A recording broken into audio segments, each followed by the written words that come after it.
Well, this week I got to go and visit all those hardworking people who are in the fields, and I got to see the hard work that they do, and I want to tell you another story about a hardworking family. And it's a hardworking family that had 2 boys. And they were just an ordinary hardworking family, and the brothers' names were James and John. Now, both happened to be selected for an opportunity, the same opportunity, and so they could leave their homes to learn this opportunity together. And they would have an opportunity of a lifetime. No one would ever know what they learned more than themselves. They left as 2 common brothers, and they would return with a whole legion of brothers and sisters who knew the very training that they did and lived a life that no one would ever expected. It was exhilarating. It was exhausting, and it was always pushing them to learn something new and different than they were born and raised to do. You see, their teacher, their leader, taught them to think differently in kind of an upside-down way. Everything they thought they knew, it was supposed to be something different. So they never could get the teacher right, but that's why they were there, to learn how to change their story. You know what? Their answers were never perfect, but they were always leading into something else. But somehow during that training, the brothers learned that they were moving closer to why they were being trained. And they learned that their mission that they were being trained for was just about to be launched. And as they were thinking as young teenage boys, they figured out that their teacher was going to need leaders in certain positions. And so they knew that in past there would be this leadership team that would be on the right and the left, and that these people would be highly regarded. They would be the inner circle, the leader of the leader to the teacher. And so the rumors persisted, but the teacher never mentioned anything about it. And so these young guys, being young and testosterone, and they were ready to go, they marched right up to the teacher and said, "We want you to do what we ask you to do." "Okay," he said. Both of them felt that they were deserving of this specific job. And so that they would be chosen, they just point blank asked the leader to tell them to just pick them, because they were young and bold and they didn't know anything about boundaries. They just went forward and they said it. And so they approached the teacher and they told him of their offer to do these 2 jobs. It would be the best of the best. And their teacher just looked at them and sat them down for one of those come to Jesus moments, you are missing the whole point kind of a thing, about the reality of what they were being trained for, the true purpose of what this whole mission was about, and what it really took to do the job they thought they were ready to do. And he just looked at them, and they had that come to Jesus moment. And so that's the story we're going to read in the Gospel of Mark, where James and John very boldly approach Jesus with their idea of what they can do for the kingdom. And so we're in the Gospel of Mark, chapter 10. We're going to jump down to verse 35, and it says, James and John, Zebedee's sons, which translated, by the way, of sons of thunder. So that gets you the idea of what kind of boys these were. Came to Jesus and said, "Teacher, we want you to do for us whatever we ask." "What do you want me to do for you?" he asked. And they said, "Allow one of us to sit on your right and the other on your left when you enter your glory." And Jesus replied, "You don't know what you're asking. Can you drink the cup I drink or receive the baptism I receive?" "Well, we can," they answered. Jesus said, "Oh, you will drink the cup I drink and receive the baptism I receive, but to sit at my right or left hand isn't mine to give. It belongs to those for whom it has already been prepared." Now, when the other 10 disciples heard about this, they became angry with James and John, and Jesus called them all over, said, "You know that the ones who are considered by the rulers by the Gentiles show off their authority over them, and their high-ranking officials order them around. But that's not the way it's going to be with you. Whoever wants to be great among you will be your servant. Whoever wants to be first among you will be slave of all. For the human one didn't come to be served, but rather to serve and give his life to liberate many people." Well, James and John were on the road with Jesus at that very moment, and they were actually heading to Jerusalem. And just before that moment, Jesus had told them what the master plan was going to be when they got to Jerusalem. And that's got them thinking that Jesus talked about how he would sacrifice his life. And they're thinking, okay, we're going to have a military coup.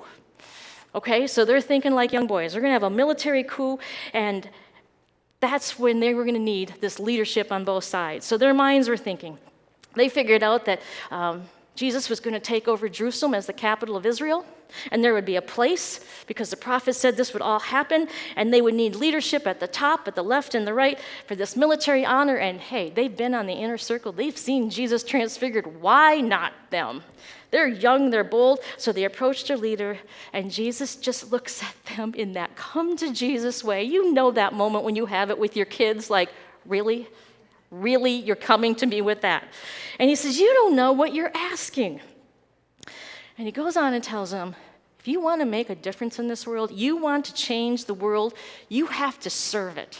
You have to be a slave to those who are like you or who are unlike you, who are different. You have to be willing to change without a fight. There's no greatness except for those who are willing to serve and change the world from the bottom up. Because James and John were wrong. Everybody around them was wrong. They all knew what they thought was going to happen, and Jesus flipped their world upside down and said, honey, it's not that way. You're going to have to serve from the bottom up. Well, how do you reclaim a kingdom then if you don't fight for it? Because that's the story we know in our head, that if you want to make anything change, you have to fight for it. You have to protest it for it. You have to march for it. You have to fight and take over control of it, and then you can have your way. So how do you reclaim a kingdom without fighting for it? Well, there's Ivan Illich. He was a 20th century Roman Catholic priest, and he was a philosopher. He's from Austria. And he published many things, and he mostly about change. And somebody asked him, well, which is more important? Can you change with a revolutionary war or to change society, or is it a gradual reform? How do you do it, with a war or a gradual reform? And he said, well, neither. If you want to change society, and you must tell an alternative story. You have to come and change their thinking about what they're doing. The narrative has to change, and they have to buy that narrative because it's a better narrative, and only then will they change from the inside out. And you know, Jesus came to change our thinking. And this common storyline that we live in, that we fight for everything we get. We're fighting as Democrats, we're fighting as Republicans, we're fighting as Americans, we're fighting as somebody else. We're fighting, and that's our narrative, that's our story, that we have to fight in order to survive. And Jesus comes and tells us a totally different story of how to live, to change our thinking, to change our narrative. And so I don't know why, when I was reading that scripture, Mr. Rogers kept popping into my head. And God said, just look closer. Look closer. So I looked at the last few lines where we talk about servant and how the world would be flipped upside down if we actually did the service that Jesus had asked us to do. And Mr. Rogers kept popping into my mind. And so I want to tell you the story of Mr. Rogers and his neighborhood, because my kids were raised by Mr. Rogers. I think I nearly missed it because PBS couldn't get on the rabbit ears of my TV. How many of you remember Mr. Rogers and his neighborhood?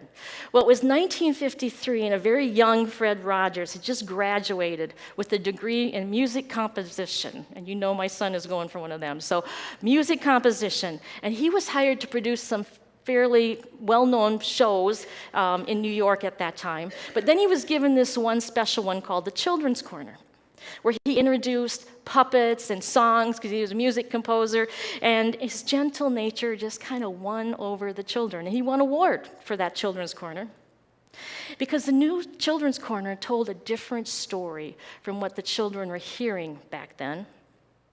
You see, back in 1953, we were at a Cold War with Russia. We were just on hold with the nuclear testing, and the first hydrogen bomb was tested that year. And McCarthyism was rampant. People were being accused of something, and then their livelihood was taken away. They were blackmailed, blackballed, whatever, just because of fear. And you talk about a polarized world.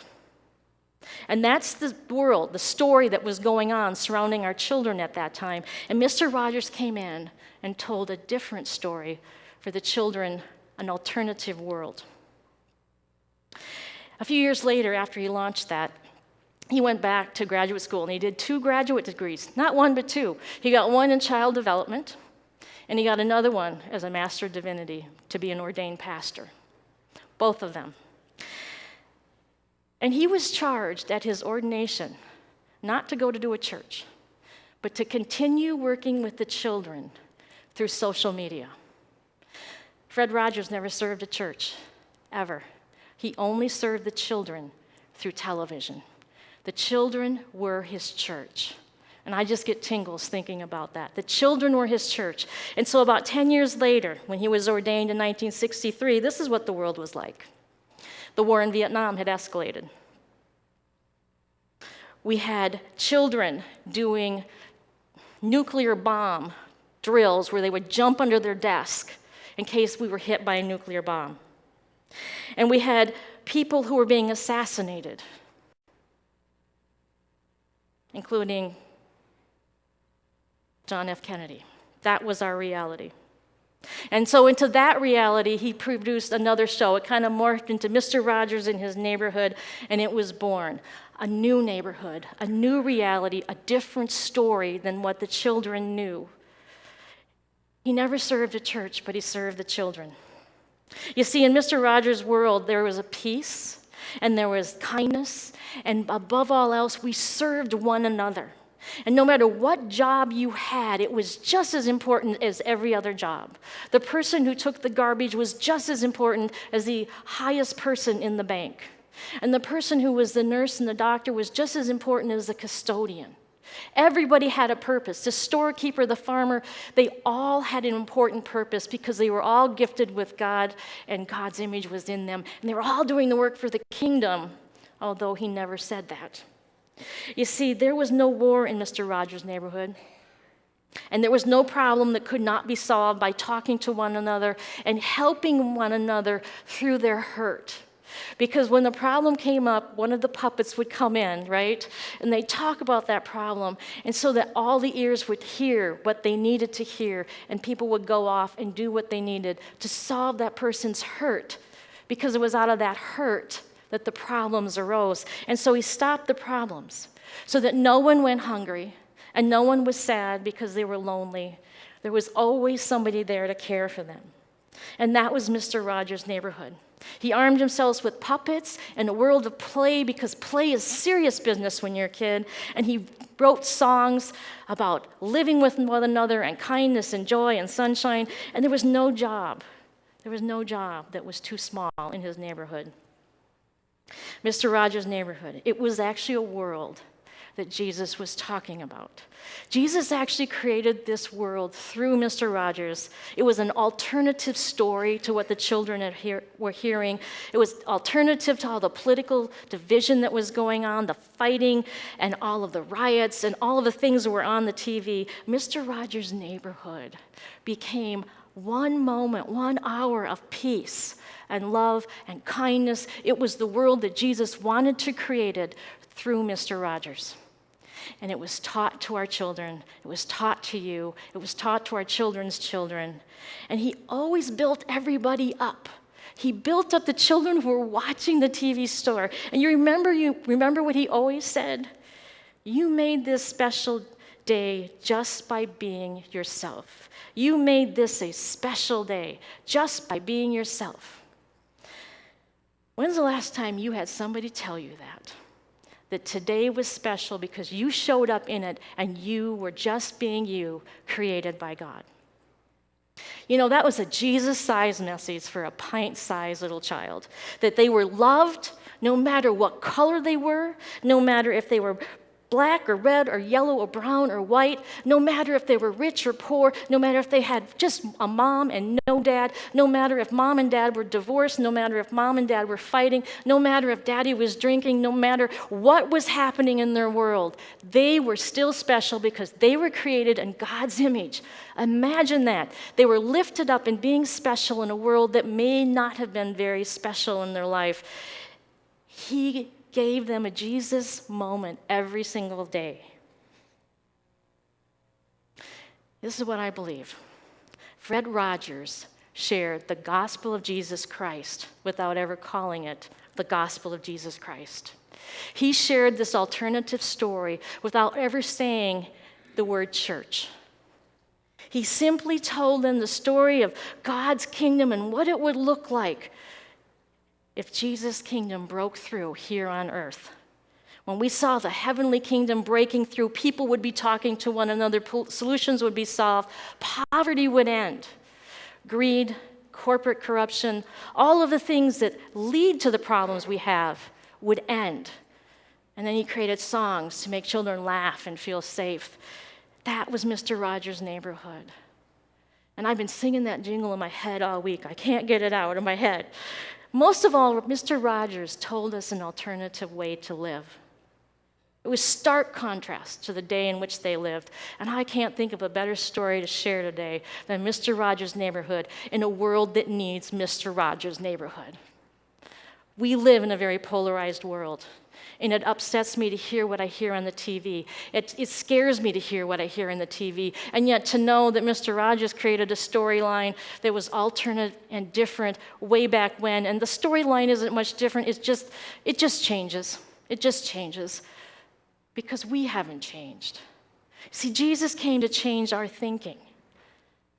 And with our thinking changed, we would change who we were, our reality. And because we were changed people, then our neighborhoods would change. And Mr. Rogers painted that picture and gave it to the children and said, this is the world that Jesus is giving you. This is how it should be. This is the way the kingdom should operate here on earth. And so all week I've been singing that jingle in my song. You know, it's a beautiful day in the neighborhood, a beautiful day for a neighbor. Won't you be mine? Won't you be mine? It's a neighborly day in the beauty wood, a neighborly day for a beauty. Won't you be mine? Won't you be mine? Jesus gave his life so that Mr. Rogers could share that story with us. Mr. Rogers shared that story with us through this imaginary neighborhood that wasn't so imaginary. It really was what the kingdom would look like here on earth if it broke through you and you and you and you.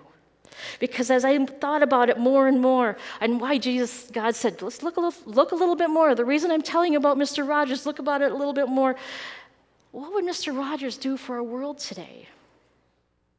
You know, I always ask, what would Jesus do? But what would Mr. Rogers do about children being shot in schools? What would Mr. Rogers say about children not getting the same level of education because they live in one neighborhood and not in another?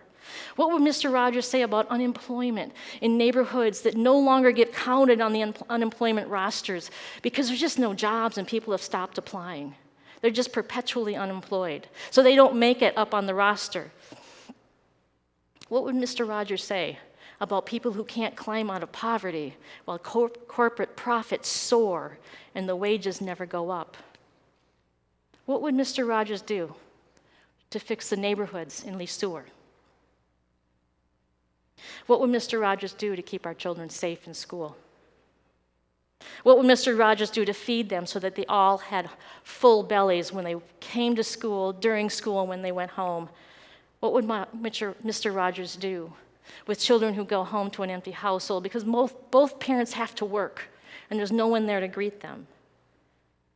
What kind of story did Mr. Rogers tell you growing up? The alternative story of what the gospel would be like lived through Mr. Rogers and then you. You see, the more I thought about it, the more I thought how amazing this was. Yes, he was a pastor. Yes, he was inspired by the Holy Spirit. Yes, he created this world. But here's the thing. I think that way back in 1953, and all the way time Mr. Rogers was on TV, Jesus was using him to reach you as children, as parents of children. I think Jesus was using Mr. Rogers to show you the alternative story of what your neighborhood could look like if you let Jesus into your life to change it and share that story with somebody else. I think Mr. Rogers was Jesus planted on purpose to share the gospel of Jesus Christ through this neighborhood so that you would know what it really meant to break through so that people could change and what they would change into. You see, no matter what the story is on TV, The gospel story, the real gospel story, is totally contrary, stark contrast to what you're hearing on TV. We love our neighbors, even if they're from Guatemala. And we work through the solutions that help them feel safe so they don't have to flood a neighborhood that's not theirs. They don't want to be here. They want to be back home. We look for solutions that will help them. We don't take children away from their border as punishment for the parents. That's not loving your neighbor. Jesus' world is in stark contrast to some of the political statements that we make. Whether you're Democrat, Republican, Independent, whatever you are, Jesus tells a different story, doesn't he? Totally different story. In fact, he's the one who gave us the Good Samaritan story. Everybody hated Samaritans, but only the Samaritan was good. Jesus tells an alternative story in his neighborhood. And I think Jesus was reaching us through this servant called Mr. Rogers, to understand through the TV set what Jesus was talking about, because we weren't getting it. We were reading the story and we were talking about James and John, and yes, we'll go do some service, but we weren't getting how it was going to change our neighborhood. And yet somehow that story is planted in us. You still remember the story. You remember the songs. You remember the neighborhood. We've buried that neighborhood in our hearts. And we have yielded to the noisy rhetoric on the right and the left of people who desire power and money and authority and glory, just like James and John thought that's what the best to be. We have believed the story of even those who are in the middle who are just disenfranchised with the whole thing. We are even believing as a society that Jesus is a nice guy, but isn't relevant for today because they haven't seen any Jesus stories ever change anybody's life. We've stopped looking for those God moments, haven't we? We've stopped looking for those God moments in our days. Because if I ask you for a God moment, most of you have a hard time hearing or telling me one. We stopped looking for them because I think we stopped believing they exist. We stopped believing that neighborhood was just a fantasy instead of something that could be real. We stopped believing the kingdom could break through. We stopped believing that the kingdom could break through to me and change who I am and change my thinking so that I would share that story with somebody else and they would change their thinking and change their lives and change people, change neighborhoods. I think we stopped looking and believing in the alternative story of Jesus. And I think because we stopped looking, we stopped seeing, we stopped knowing that our lives were changed, and we stopped sharing that story with other people. And I think that's why churches are shutting their doors all over the United States, because we stopped looking for Jesus in our own life. Yes, we come to listen to the good stories. We feel a little bit more pleasure when we leave. We feel inspired. But I think we stopped believing there was a power to change our own life for the better. I think we stopped believing in the world that Mr. Rogers shared. And you know what? I believe that evil was totally relieved when we did. Evil was glad to see us grow up and stuff that into a corner and pretend it was all just a fairy tale. Evil was counting on us to grow up and become cynical. But Jesus is telling us a different story. If we continue to live the story of the gospel that Mr. Rogers painted in our world would be changed today, wouldn't it? If we kept doing what Mr. Rogers had taught us to do. I think if we did, our children would not be hiding under desks. People would not have to flee from their country because corrupt governments keep making it worse. Children would not be faced at the borders being taken away, and poverty would end because we no longer use the corporation profits to aid the dividends of the stocks, but to increase the salaries of the people below. And so that's why we decided to start our second service with the children, because there's no Mr. Rogers today. There's no Mr. Rogers to paint that alternative picture of a different story. There's no Mr. Rogers today to talk about Jesus is still relevant. And this is how Jesus changed my life kind of story. And this is how my neighborhood changed because my life changed. There's nobody to tell the story of this is what Jesus looks like in my neighborhood. The gospel of Jesus Christ is an alternative story, an alternative narrative, alternative words to all the things that you're hearing on TV today. It's an alternative way of living. It changes us. It changes how we relate to each other, how we vote, how we work, how we see the job that we do. So I'm going to ask you, who will share this alternative story of Jesus changing lives and changing neighborhoods? If we don't share our story first, just like Mr. Rogers did through his. Oh God, we thank you so much that you tapped the shoulder of a young man named Fred Rogers.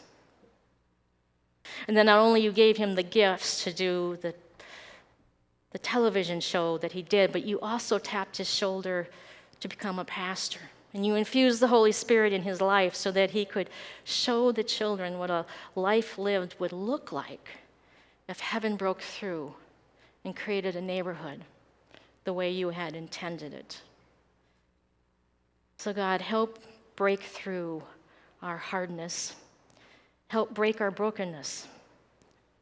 Help repair those things in our lives so that we see the God moments in our life and that we get excited and we share those with somebody this week. Help us be the neighbor that Mr. Rogers always asked.